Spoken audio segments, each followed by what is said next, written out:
It's time for the Culture Trumpet Podcast. Please welcome your hosts, Dan. Alright, Boyle. Tidy. And the other one, Mark. Hey up, Chuck. Make us brew.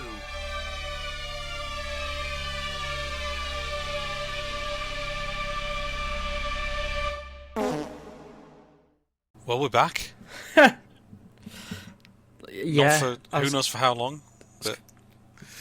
It's because I've forgotten how to do this. Yes, hello. Yeah, hello. we thought, well, something really good came out. And we both saw it really quite quickly. So we thought, Yes. let's jump on the bandwagon and try and become Croatia's #1 podcast once again. Absolutely. For entertainment news. Exactly. So, yeah. So it's been, yes, I think it was actually back in early January we last invaded your earballs. I speak for yourself, but okay. But we're back. So we've got a couple of things I think to talk about. One is obviously Deadpool and Wolverine, which came out as we were recording. It came out just last week, and then that timed in quite nicely with San Diego Comic-Con. Now there was lots of stuff from all different studios and so on, but I think we're just going to focus really on the Marvel stuff and how it kind of links in with Wolverine and where they're going with various things. So I think it's fair to say this is the one and only spoiler warning, because we're just going to dive in and We will ruin the film. ruin everything if you haven't already seen it. So, I mean, some of the commentary online would suggest that Marvel have already ruined it. I'm looking forward to digging into that then. But, nevertheless, here we go. So... Well, my first question to you is, what sort of showing did you go to? I went to a Thursday evening showing. It was packed on one of those fake IMAX screens. Well, X Plus or whatever. Well, it was IMAX. It was at the View Cinema, who used the IMAX branding, certainly in my area. But it wasn't a real IMAX screen. But yeah, it was the bigger, louder screen. Okay. It kind of, it's not one of those massive spectacle kind of films, right? But it was obviously the bigger and louder it is, the better for everyone involved. And it was absolutely packed out. How about you? So we went to just a regular screening, but the local theatre that I go to is a Sony 4K projection. Oh, nice. So it's pretty good, anyway. Yeah. And up until probably the week before the showing, my wife and I were the only 2 tickets booked in the entire theatre. Oh, wow. And we were hoping that would be the case on the night. It wasn't. It wasn't full, but it was busy. Okay. But it was good again. It played well. Yeah. The cinema hasn't changed much since I was a kid, to be honest. But the screens up there are excellent. Yeah. I mean, where I went to see it, the View, it's like a 10, 12 screen cinema, and probably half of them were showing the film. Wow, actually, it was a good mix apparently in this one. We were screen 1, so it was prime. Yeah. But it had a lot of other stuff on. It wasn't selling well, to be quite honest. It didn't look like it was selling well. That's strange. I know, I thought so. But we are in the middle of a heat wave, so maybe going to the cinema. And first week of the school holidays, people have gone on holiday. That's true. So that's very true. I think we'll see a pick up now in the next 2 weeks of box office numbers. Well, I think Marvel aren't going to be complaining. I mean, the estimates I've seen are in the $400 million plus Good for them. worldwide opening weekend, which after the Marvels, which I think was their last release, they're probably breathing a massive sigh of relief. I bet. I would have thought, because obviously that massively underperformed, and I guess they needed something to pull it back. I mean, it was a dead cert. I think it's hardly a surprise, really, is it? No, I agree. It was such a hit. That's the important admin question, was how did you see it? Because that sometimes can have an impact. Okay, I mean, headline. Let's start with, did you enjoy it? I loved it. Yes. I thought it was great. It was probably my favourite of... What we should do is talk about it in context of Deadpool and then the wider thing. So, of course, it was my favourite Deadpool film, hands down. Mm-hmm. And it's probably my favourite Marvel MCU film they've done for a good number of years. Like, Guardians 3 was fantastic, but I can't remember having my jaw so open throughout a film, maybe since Endgame. I don't know if it's my favourite Deadpool film. It's definitely the funniest. Yeah. The whole cinema, everyone, the jokes were just like pretty much non-stop, and it was funny all the way through. And yeah, I found it a lot funnier than the first two. Definitely more of an outright comedy. Yes. I would say maybe top 5 MCU films. Okay. I suppose does that include? I guess MCU. Are we including the TV shows as well? I'd go say no. Okay, that's cool. So I'd say probably top 5. I think in terms of how do you rank it? I suppose there's just overall fun. Absolutely one of the most fun to watch, right? Then I guess in terms of the interconnected storyline, it's what kind of impact does it have? And I suppose that's where we are yet to see how it will then affect, the MCU going forward, right? It's obviously something like the original Iron Man or something like Endgame and Infinity War are very kind of impactful films that really I get affect the overall thing. I don't think it'll have too much other than, I think, before we start digging into some of the surprises, I think this is the first MCU film using Fox characters, and that's a heavy theme throughout the entire film. And not just Fox characters. There's a New Line character. Blade. Oh, yeah, I forgot that was New Line. It was previously New Line before it came back to Marvel. Ah, okay, I didn't realise that. Yeah. But I read someone online saying it's not just the first MCU Deadpool, it's a love letter to the Fox film. And I saw it was Fox, not... There is that. I think it's definitely, I guess, tidying up the Fox films. Kind of closing those down and as you say, kind of a bit of a love letter saying goodbye to them all. I think, yeah, I think, well, let's cover some of the cameos. Right? Go on then. So, I think the first one was Henry Cavill. No, let's start right at the beginning. The first one was Logan's, the Logan Wolverine. Yes. And what's left of him. Right. And I remember going into it thinking, how are they going to do this? They've said that we're not going to mess with... I'll tell you what. Shall we rewind and just do a very brief recap of the story? If you want to. Oh, right, we won't. I can't be bothered. But Deadpool, kidnapped by the TVA, the Time Variance Authority, who were introduced in Loki. They tell him that they introduce this concept, which again, I think going forward could be something important, called the anchor being, in that each universe within the multiverse has its own person who is so important to that universe, if they die, that universe collapses. So Logan, in the X-Men Deadpool universe from Fox, was that universe's anchor being.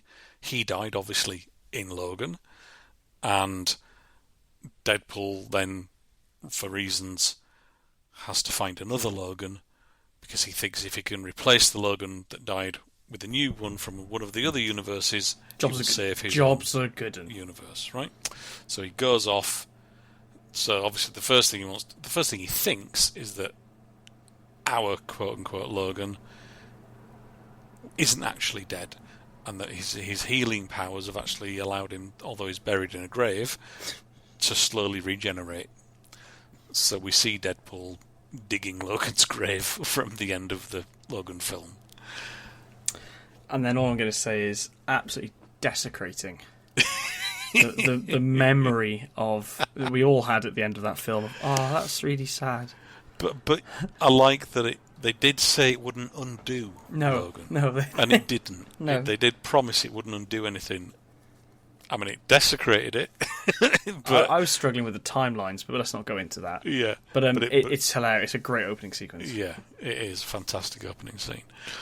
So we then kind of go into a bit of a flashback, which is usual for Deadpool, isn't it? He starts with a cold open, then goes to a flashback to see how he got to where you meet him at the beginning of the film. That goes to the TVA stuff. He then goes on his little hopping around the multiverse trying to find a suitable Logan. So we have Henry Cavill appears as one of the Logans. Yes, which was rumoured for a very long time. But it was rumoured. Yeah. It was never confirmed like some of the other surprises. Yeah. And that was an interesting one because there were loads of others rumoured as also being Logan. One of the names was Daniel Radcliffe. Which I thought was going to be... We'll come on to him. But yeah. I thought it was going to be Patch.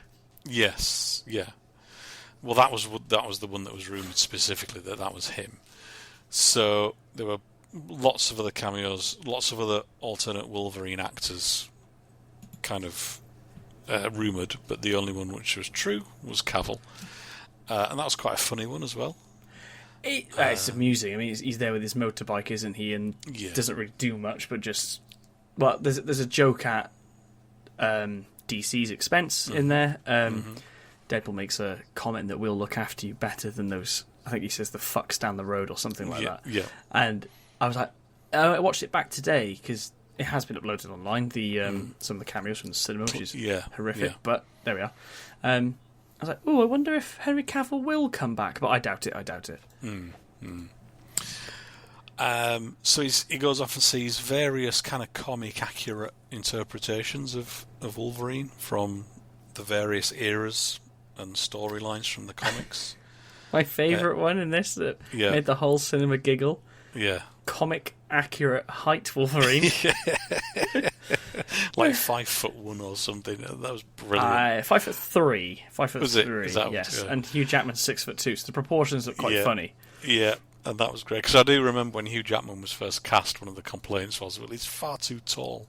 They said that about the opposite about Jack Reacher, didn't they? With Tom Cruise. They did. And then you've got what's his face now and Alan Rickman. It was just like a brick shithouse. Yeah. But no, that was a really funny one. That was a very funny one.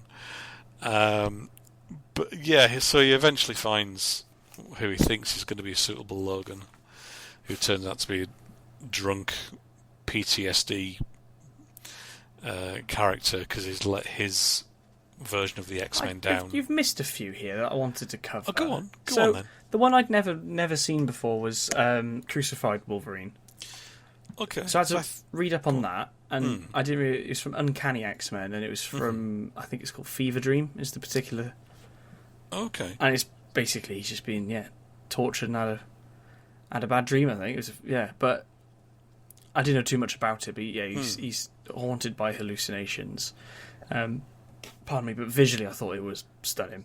Oh, it was. Yeah. And that was another thing, actually, slight tangent, but one of the complaints I'd seen when the trailers came out was how kind of visually dull the film looked. Yeah, I didn't think that at all. I didn't think. I think the issue was a lot of the scenes in the trailer were taken from the Void, which was kind of a fairly flat coloured environment. Mm-hmm. But a lot of the sequences outside that, or in other sets and locations, were actually, it looked visually pretty good. Do you know, I reckon it was... I remember Ryan being quite open, saying that it took them a while to edit. And I think it was being edited up until 2 weeks before premiere. Yeah. Well, I remember him saying, we've locked picture. So I don't know if colour grading was something that was still going on. Maybe, I don't know. Potentially, yeah. But I thought on the whole it looked visually really good. Yeah, I did too. That sequence itself, as you say, the Crucified Wolverine looked really good. And then just two more that I wanted to cover. We got we've had the film Logan, which was inspired by the comic book Old Man Logan, but we did get to see Old Man Logan this time. We did. And that was great. Yep. And as soon as he sees how old Logan is, he's just like, no, it doesn't matter, I'm going. Yeah, it's not you, it's me. Yeah. But I remember seeing Hugh Jackman have grey beard, and I thought from then, Yeah, we're doing Old Man Logan one more time. Yeah. And yeah, we got another variant of his famous suit, brown and yellow. Do you know, I would have preferred if they kept that one. Really? Yeah, instead of the yellow one, because I think it's just because the brown and yellow one is the one that I first saw him in. See, it's black and yellow. Right. I'm sure he does black and yellow, right, as well? He does, yeah.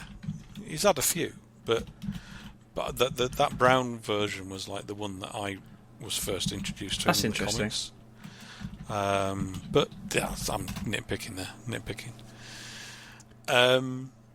So shenanigans ensue, and he finds the Logan he thinks is going to help him, and they end up in the Void, which is obviously was introduced in Loki season 1, episode 5, as Deadpool reminds us, for anyone who wants to catch up. So yeah, they end up in the Void, and that's when I think possibly the best cameo occurs. Yes, and it was done in a way that you were guessing until it was revealed, I think, of who they were actually playing. Let's put it that way. Yeah. And it was rumoured that this actor was coming back. They kept they kept it quiet. It didn't get out. But it was rumoured, never confirmed. Never saw him on set. No hidden pictures of him or anything like that. Which is funny because where they filmed The Void is a quarry in England. Anyway. Yep. And everything else was caught. Yeah. Pretty much. Yeah. And that was Chris Evans, right? Yeah, correct. Well done. And like Deadpool himself, who thinks it's Captain America,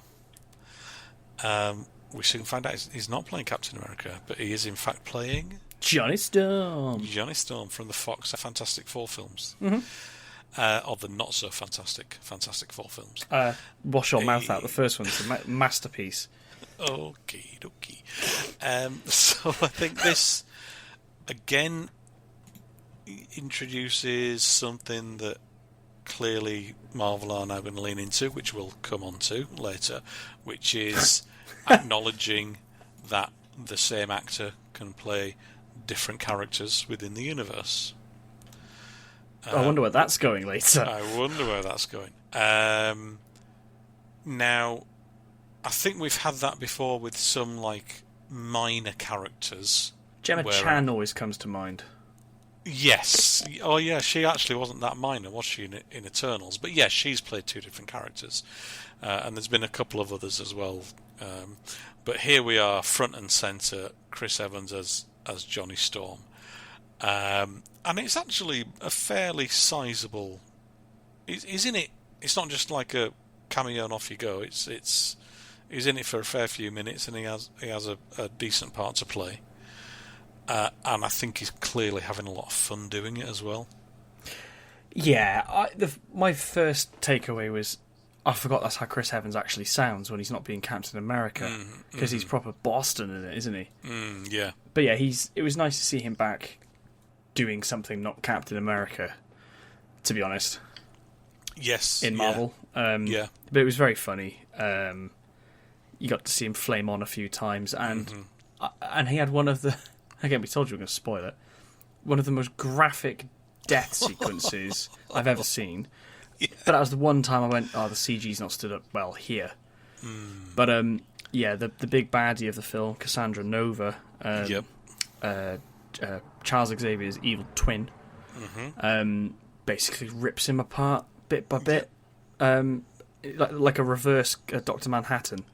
Well, she pulls his skin off, doesn't she? And then his skeleton kind of stands there looking shocked, and then just collapses in a big heap. All the guts and stuff. And it was at times that I kept going, this is a Disney film. Yeah. This is a Disney film. Kevin Feige said that was okay. Yeah. And we'll come on. We'll go back to that, I think, as well at the end. But yeah, that was a great cameo and an extremely surprising conclusion to that cameo, let's put it that way. Yeah.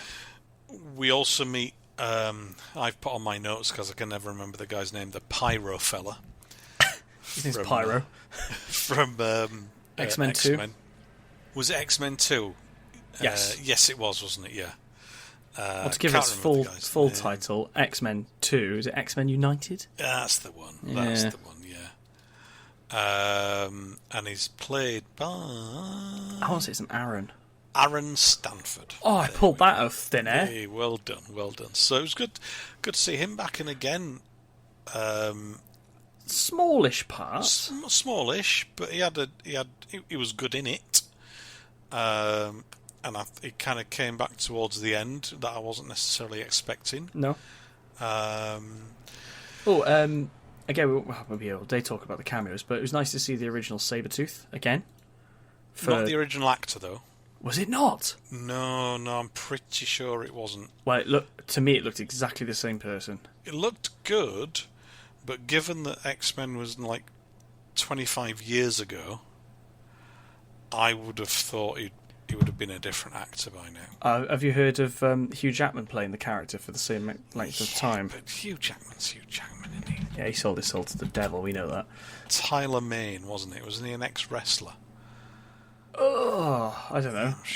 I'm looking at the cast now, and we can all cut it out, but yeah, I was convinced. Oh, do you know what?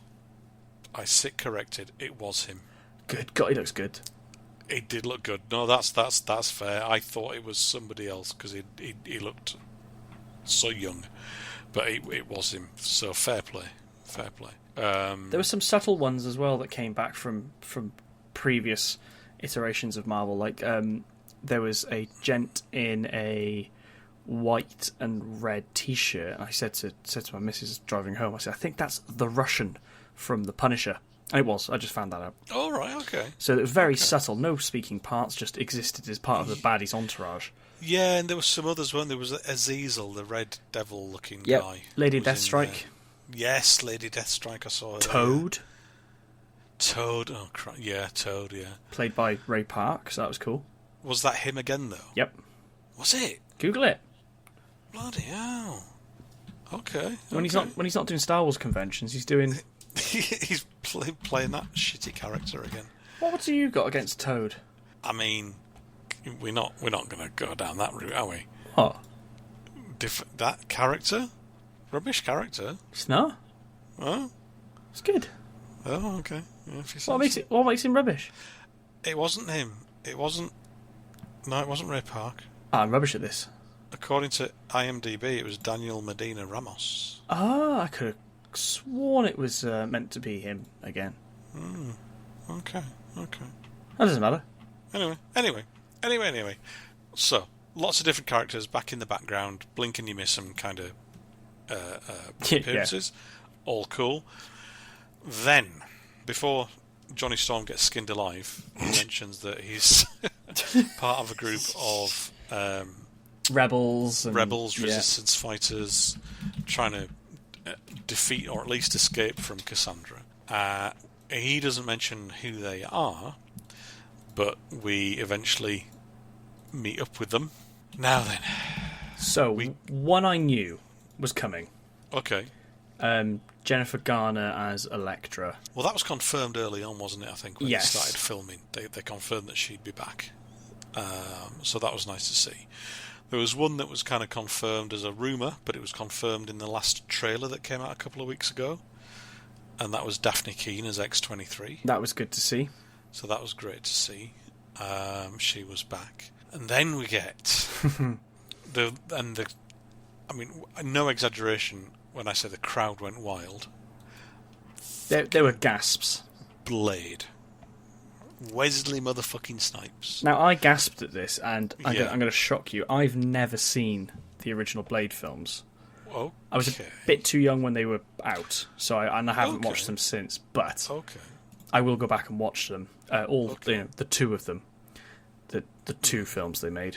Yeah. But what I did, again, talking about it after, is like you said, Wesley Snipes being back. That's a huge deal for not just it being Marvel, but for Ryan Reynolds, apparently.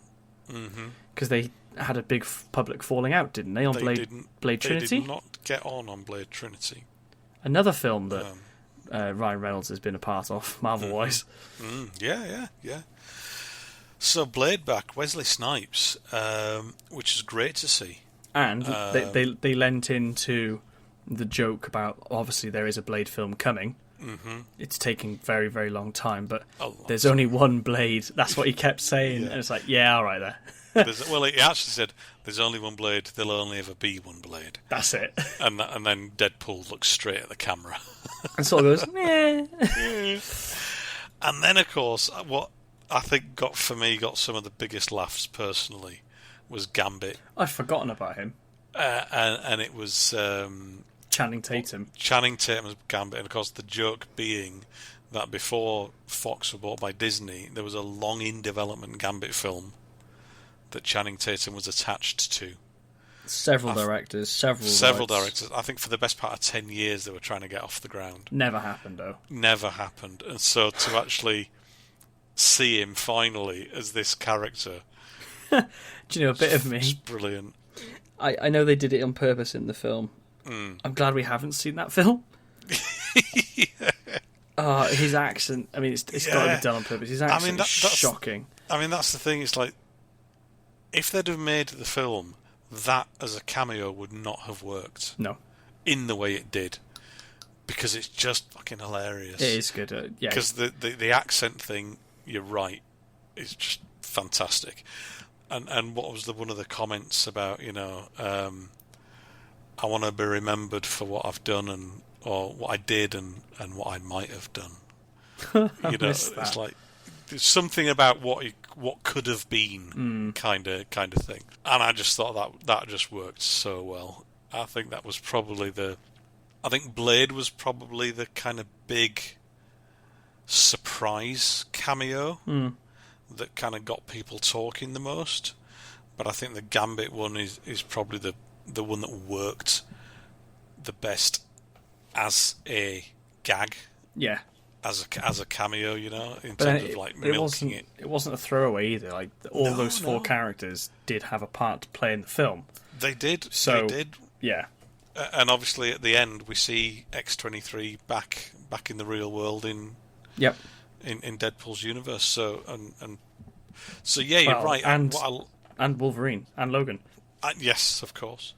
So yeah, you're right. They didn't just throw them away. They were like integral to the plot from then on, kind of thing. So tons of cameos, really funny. Good. I thought it had some really good dialogue between Hugh and Wade. That was really good. There was some as good as Logan was, obviously as a performance and as a film. I thought some of the stuff in Hugh Jackman's performance this time round was really kind of hard hitting. When the fight sequences specifically, they went hard. Okay. What? You don't think so? We'll get to that. Okay.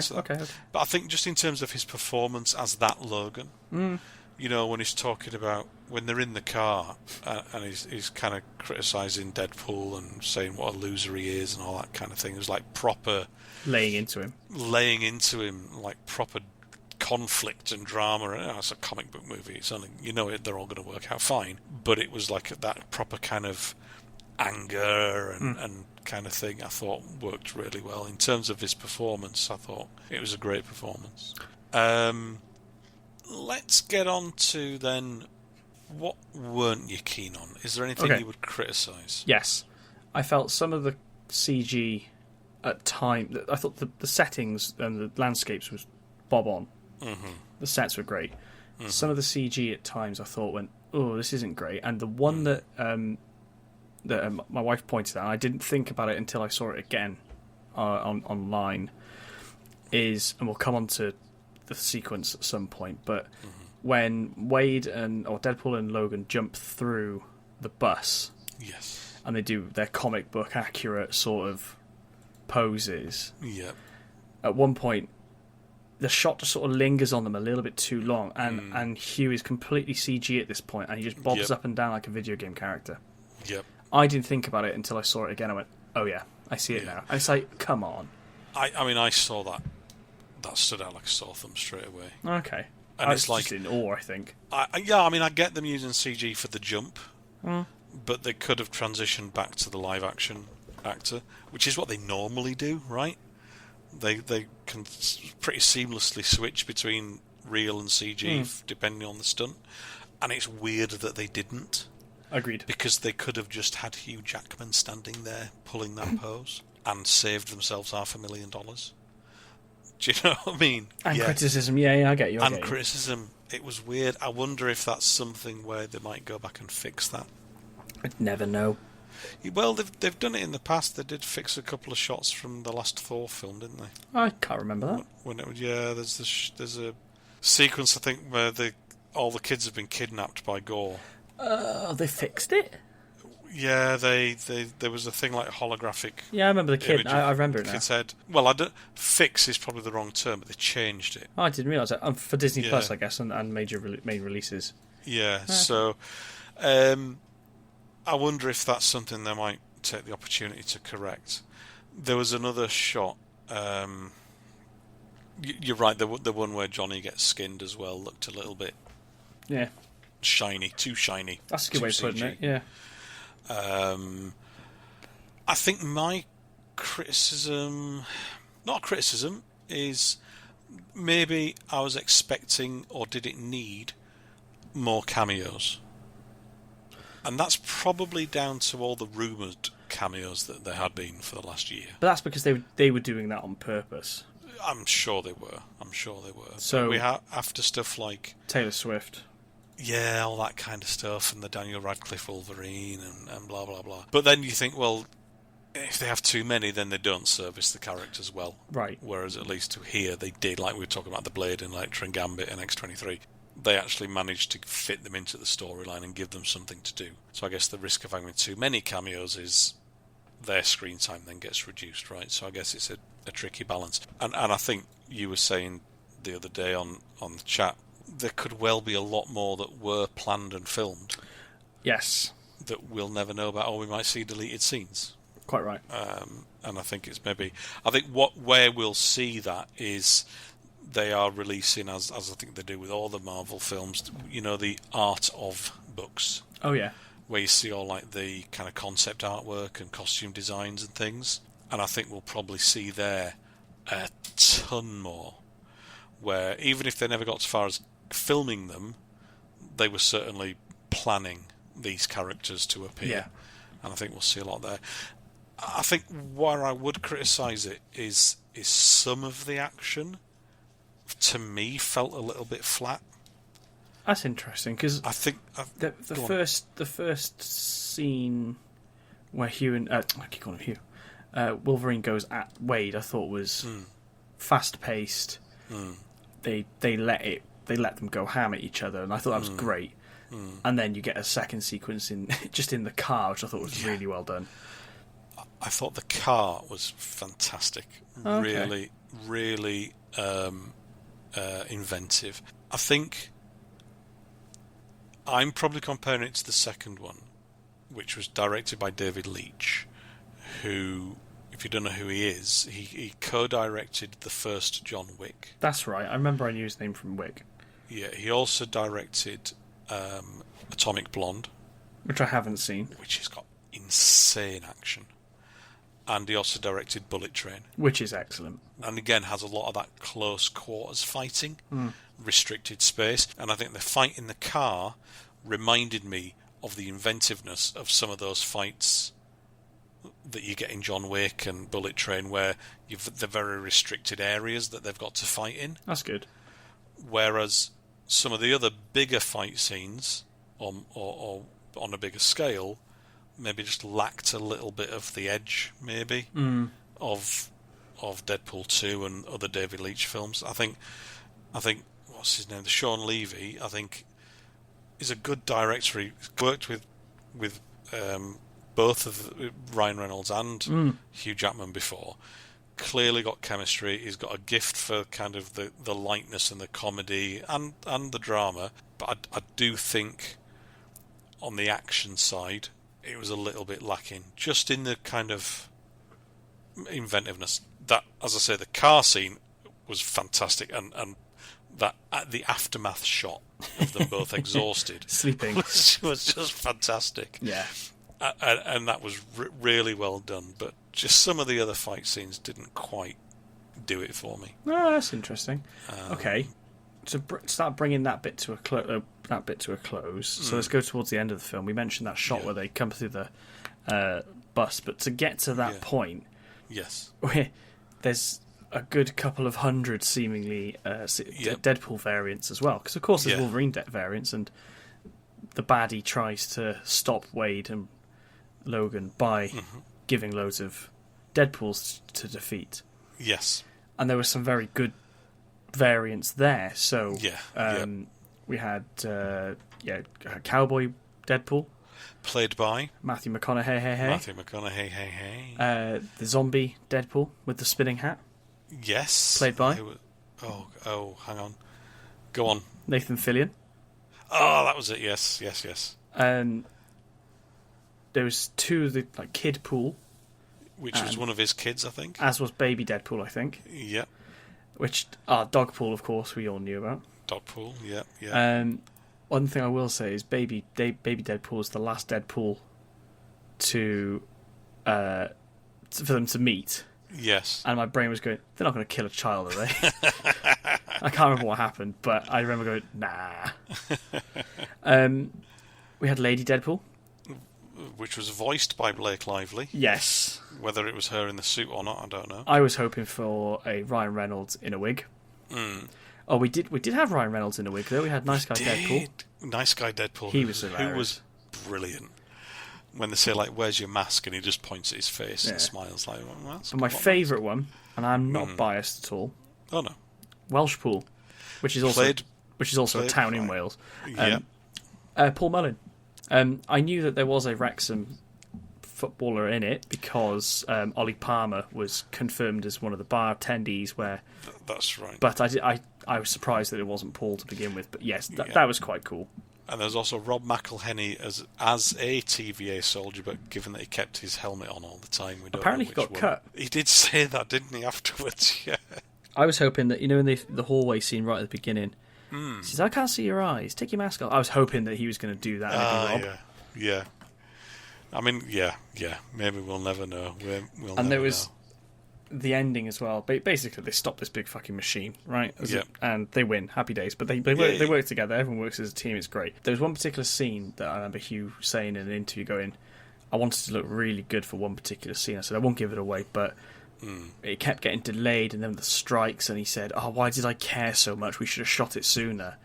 But it was only when I saw it in the cinema where it's one of the only scenes in it where he's topless. And my Christ, I don't know how that man does it, because he's famously been on the record. He doesn't do it. He doesn't cheat. Yeah, he doesn't use roids and stuff like other superheroes have done and have admitted to. But I was just like, that's not Hugh Jackman, surely. Well, apparently it was. Did you catch one of my favourite jokes? Talking about, he usually doesn't have his top on, but he's let himself go since the divorce because he's recently separated from Deborah. Yeah, it was just like, oh my god.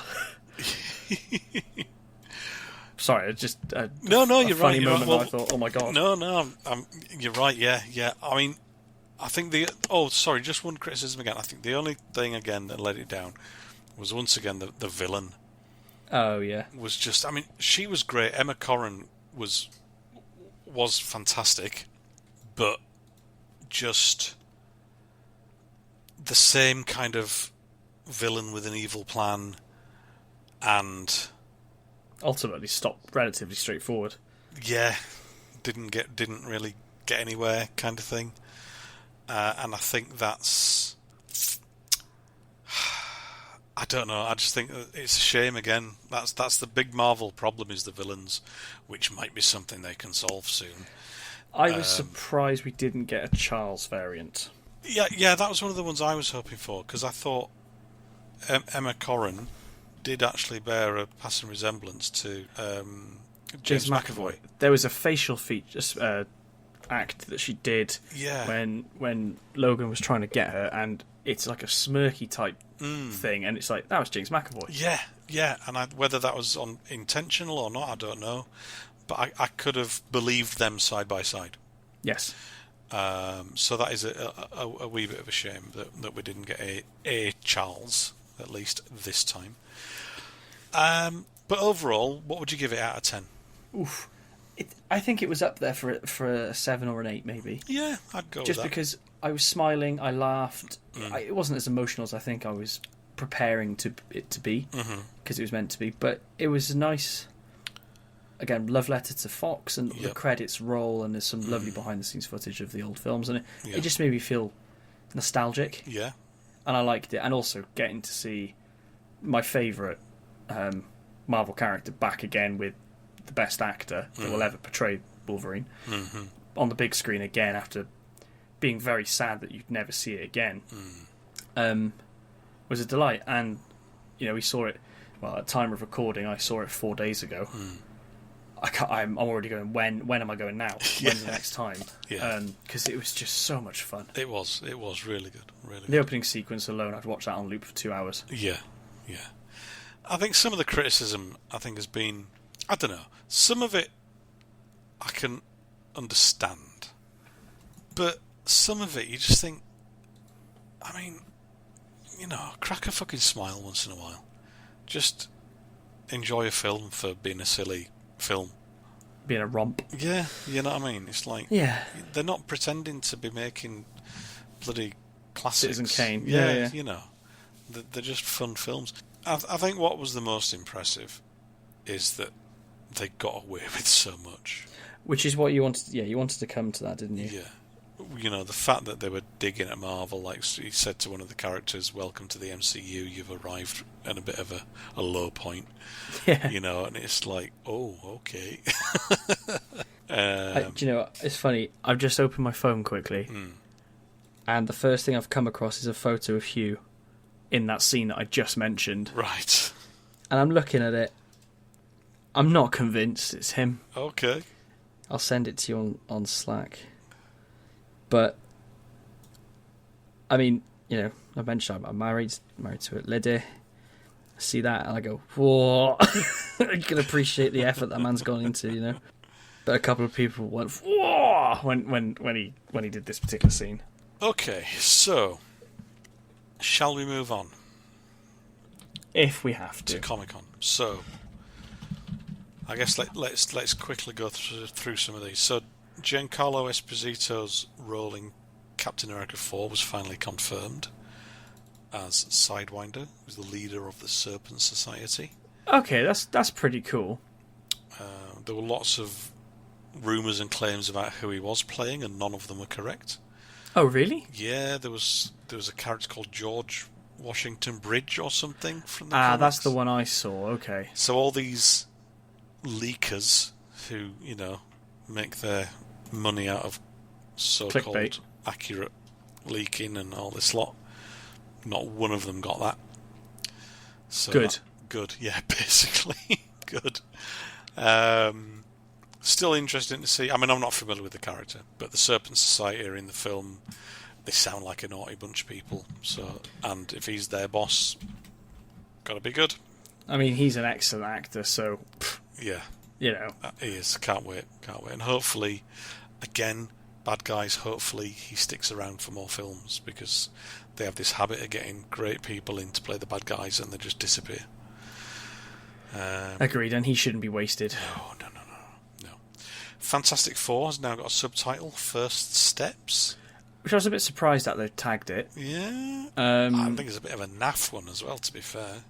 Well, yeah. But, I mean, this is the fourth Fantastic Four film in the grand scheme of things. 5, technically. Oh, because of the 1940s one. No. The Roger Corman one that never got released. Why did I say 1940s? I'm getting mixed up with something fictitious, aren't I? From the 1990s one that Roger Corman did. Yeah. Okay. Never got released. There we go. Yeah, but I mean, there was some footage shown. Some of it's leaked online. It's set in the 60s, I believe. So it's going for that nice kind of retro feel. Interestingly, Peyton Reed, who did the Ant-Man films several years ago, was trying to get a Fantastic Four film made before the Fox Fantastic Four films that did come out. He was trying to do one which would have been a retro 60s set film. So I wonder if they've kind of taken any inspiration from his ideas, given that he's now within Marvel. He might have kind of shared some of his ideas that they were that he wanted. So was... Oh my God, where am I going with this? The footage that was shown... Yeah. As far as I'm aware, they've only been filming for a month or so. Officially, they start filming on Tuesday, the 30th of July. Right. Which is what they said at Comic-Con. They started filming on Tuesday. But this looks like a kind of teasery... So do you reckon it's test footage, like chemistry test? Yeah, sizzle reel, costume test kind of... Okay. Concept teaser kind of thing. Is how it comes across to me. I imagine they filmed it to have something to show at Comic-Con.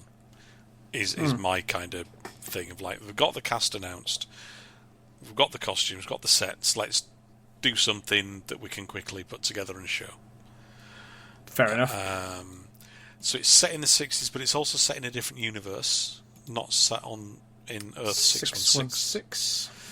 So that'll be interesting. To see how they get here, because they are then going to appear in the future Avengers movies. Mm-hmm. Say again? Talking of Avengers movies.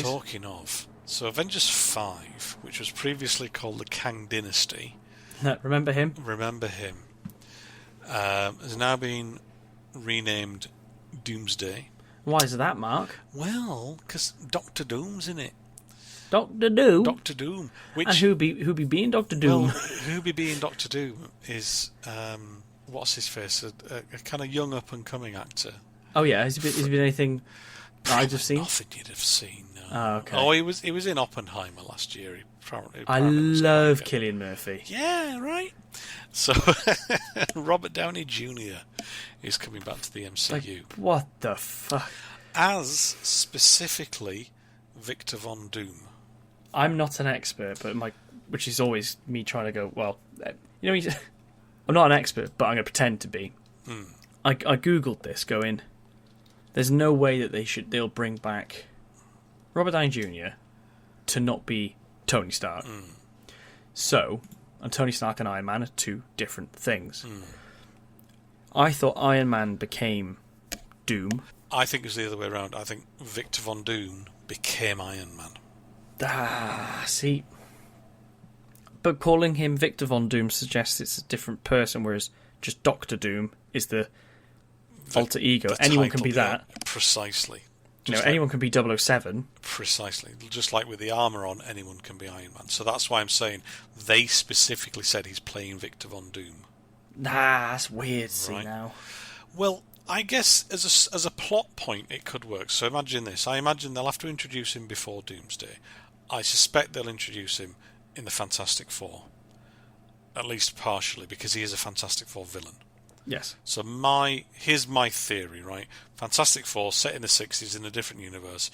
In the teaser footage that's shown, Reed is talking about multiverses and different universes. Because of course he is. Because he's a very clever man. So my guess is they come to Earth 616 at the end of the film, or at the end of Fantastic Four. That sets them up as then characters to appear in the future MCU movies. They bring with them, willingly or otherwise, Victor Von Doom. Right. Who, to the shock and horror of our Avengers, looks just like Tony Stark. And they go, what? What the fuck? You died. And we can't fight this guy. He looks like our friend. Which is exactly what they're saying about... It's going to be really hard for Peter. Yeah, exactly. So there could be some conflict. It opens the possibilities for some interesting stuff to happen in terms of characters and conflict. And obviously we've now conclusively established that one actor can play two entirely different characters. Right. With Chris Evans in Deadpool, right? So it works in the multiverse element of things that we can play two different characters. More interestingly is the directors for the next two Avengers films. Yeah, it's not. I was going to say it's not a Marvel is struggling. Like they just know what's good. They know what works. Bringing the Russos back, it was quite. I was quite glad. I saw it was rumored. Mm-hmm. I'm quite glad to see that they've come back because Endgame was a masterpiece. Why would they? Well, look at all 4 of their films are fantastic. I mean, Winter Soldier's still one of the best MCU movies. Civil War, fantastic. And Endgame and Infinity War capped the whole lot off, right? So it was brilliant. I was pleased to see that Stephen McFeely's going to be working on the script. Marcus and McFeely, Stephen McFeely and Christopher Marcus worked on all of the Captain America films and Infinity War and Endgame. Okay, so I didn't realize that. As a team with the Russos, they've got, although Christopher Marcus isn't coming back at this stage, it's only been Stephen McFeely that's been confirmed. As a team, writing and directing, they have all got a really good handle on all the characters. Okay. So I think that's a great combination. You know, bringing the Russos back is one thing, but bringing back a writer who's been there from the early days and worked on some of the most acclaimed films in the MCU. So they're dropping Kang, obviously. Well, yeah, I think that's a shame because I think I know it was Kang Dynasty, right? I still think they would have had to have introduced, because Secret Wars is a Doctor Doom story. Yes. In the comics, at least, that kicks off because of Doctor Doom.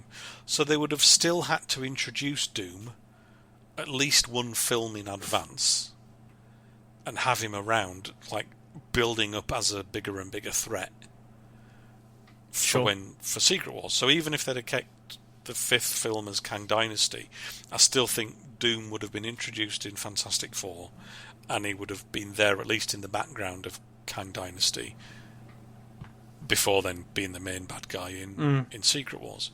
So I guess if they are going to drop Kang, and there's been no talk of any recasting, there's been rumours of recasting, but there's been nothing, they've not come out and said anything about any recasting, then it looks like, Kang is done, which, to be fair, I guess the end of Loki Season 2 worked as a way of tying that up, and obviously it was in Ant-Man and Quantumania, but it just kind of left it as an open-ended thing with the Council of Kangs. Sure.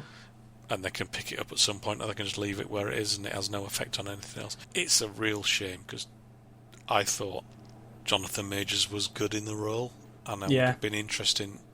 Not all of the versions. I thought Victor Timely in Loki was really fucking annoying. But I thought He Who Remains and Kang himself in Ant-Man, I thought were interesting characters and well played. And he really... what can you say, you know? That's going round at the moment from what the news has been breaking today around here. But so it's just a real shame. But I guess D23's coming up, I think. Next week? Yeah, quite soon, isn't it? So I'm sure they're saving some more announcements for D23. They have to be, because it's their doorstep, right? Well, I'm sure they'll have like Daredevil and... Yes, apparently more Charlie stuff. Cox has said there's something for Born Again at D23. Yeah. I'm hoping that they release the Fantastic Four footage online, because I'd like to see proper it. Trailer. You do get a glimpse of Galacticus. Yes, and I think they also showed a Thunderbolts reel teaser thing, didn't they, as well? So hopefully we'll get some proper trailers in the next week or two. I saw Harrison Ford doing stuff, and I was like, he looks like he's actually enjoying himself. He's normally a miserable bugger. I think future-wise, I think Deadpool itself, I don't think is necessarily going to have a massive impact in terms of that direct story and character. But I think it opens up, it does more of the multiverse setup in terms of what the possibilities of, different versions of the characters, different actors playing the same actor playing different characters coming in. And I think there will be an inevitable moment where Deadpool is in another MCU film, but it's not rated R or a 15 in the UK. And there'll be gags around him not being able to swear. And I think it'll be bleeped. Yeah, and things like that. So there's potential, but they've got to find the right film. Yeah, and what Feige said as well with, again, coming back to, oh my god, they were allowed to do that. They dropped the C word twice. And I it's not a word I use particularly often. I don't find it too offensive personally, but in a film I was like, oh, that's grated a little bit. Yeah. But he said, we're not going to start making R-rated films for the sake of it. If the story is for it, so the new Blade film, if that ever comes out, has to be rated R. You would think so. He said it's going to be. Oh, did he? Okay, fair enough. So I think Deadpool isn't going to have a massive impact story-wise, but as I say, I think that kind of the multiverse possibilities and ideas, I think will maybe carry over. I just think they need to be careful about what characters they kind of put him up against if he does appear in other films, because you can imagine something like Secret Wars being quite, going to be one of those big kind of threat level kind of movies, epic scale. Do you want Deadpool in there cracking jokes every couple of minutes? I get you. Whereas something maybe, I could see him as a Spider-Man supporting character. I was surprised we tormenting didn't see Spider-Man. Yeah, again, there was a gag about it. There was, and again, that could have been something that was planned. Who knows? It was still a great film. It was, yeah. It looks like Marvel are now going, right, no more duds now. Come on, we need to up a game. Not that they're doing badly, but yeah. And again, I think some of the backlash against Robert Downey Jr. has been cast, and the Russos coming back. Oh, Marvel are desperate. Well, they're a business. They're not. They're there to make money, and they know what works. And as much as you can say, oh, it's a sellout, blah blah blah, I don't think any of them would have come back if there wasn't a story there that they thought was worth telling. Agreed. If you look at what the Russos did on those 4 films, that was like 10 years non-stop work. Yep. And they said themselves at Comic-Con they were exhausted afterwards. They didn't want to do anything else. They had no intention of carrying on. And yet, that's the one. They did say this years ago. They've been asked a few times over the years, what's the one story you want to do? And they always said Secret Wars is the one they wanted to do. I can't wait for that. That's going to be so good. It's going to be epic, yeah. And then we'll be diving into the X-Men universe again, I think. I think that's the plan, isn't it? And I think Secret Wars is going to be the way that they bring the X-Men over. Yeah, and I'm guessing they've said the mutants are coming. The next saga is going to be the mutant saga. And given that this is the final film in the multiverse saga, or it will be the final film, this is where I guess they'll bring in characters from other universes. Could do. So they'll bring, the X-Men. The minute the X-Men, as far as we know, don't exist on Earth 616. No.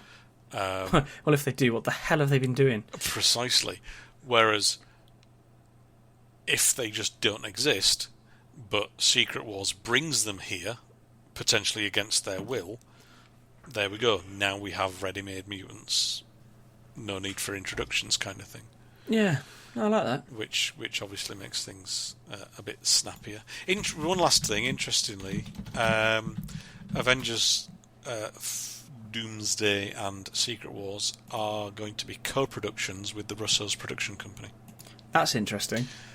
And Marvel don't normally do co-productions unless it's the Spider-Man films that they co-produce with Sony. Right. So interesting. I think that's going to give the Russos quite a bit more creative control. Well, that could be good. As trusted as they undoubtedly are, ultimately, clearly, they've worked to Marvel's guidance, let's say. Yeah. But their company, Agbo, who obviously at the minute just make loads of films for Netflix,